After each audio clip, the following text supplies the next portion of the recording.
Good afternoon, everyone.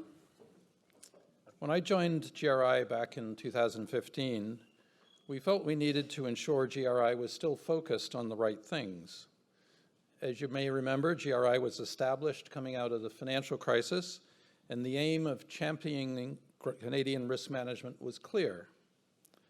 By 2015, however, those of us in risk management were using the word benign to describe the risks we were facing. Interest rates were low. Some countries in Europe, they were even negative.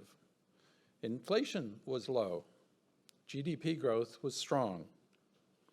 Then in 2016, there was the Brexit vote, and Trump was elected president.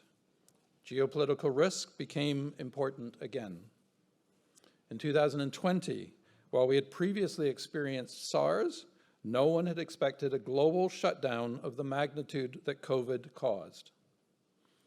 In 2021, a handful of globally systemic banks lost a combined $10 billion because of Archegos. In 2022, Russia invaded Ukraine. How many of you had conducted a stress test with that as the scenario? Also in 2022, ChatGPT was introduced.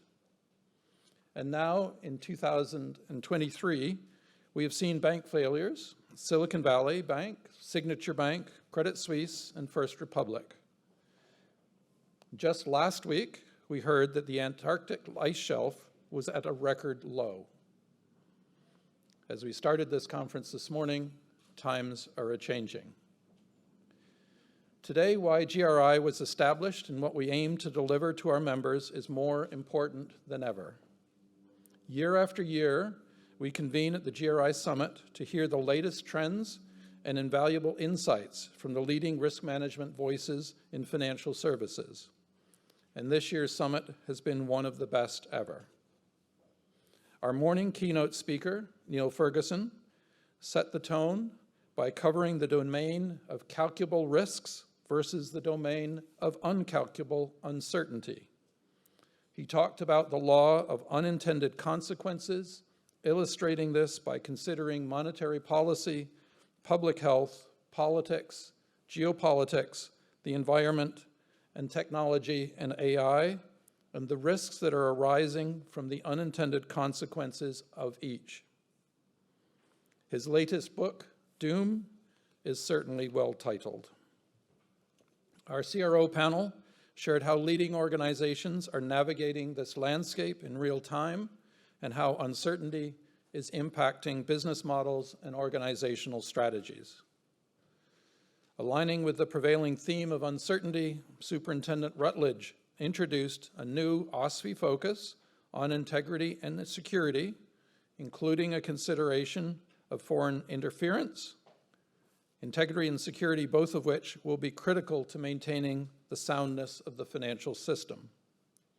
I anticipate he will continue to provide valuable insights in the coming days and weeks, including how the supervisory framework will be updated to deal with these new risks. Our breakout sessions this afternoon talk to managing people risk, a very scary discussion on geopolitical risk, and on a wide range of interconnected risks today, which even contemplated how they could compound into a polycrisis. Our final plenary sessions dove into perhaps the most two daunting existential risks facing the industry and the world: climate change and the proliferation of AI. We touched on the insurability dilemma of climate and the decision-making in the face of uncertainty. Our panel just now talked about how human judgment is ultimately the key to rolling out AI systems in a way that will be compatible with our safety and security and our values. To our speakers, your contributions have helped us gain a deeper understanding of the rapidly evolving world of risk that permeates both our professional and personal lives. To our members, you are the reason we do this, and we could not do it without your support, your ideas, and your guidance.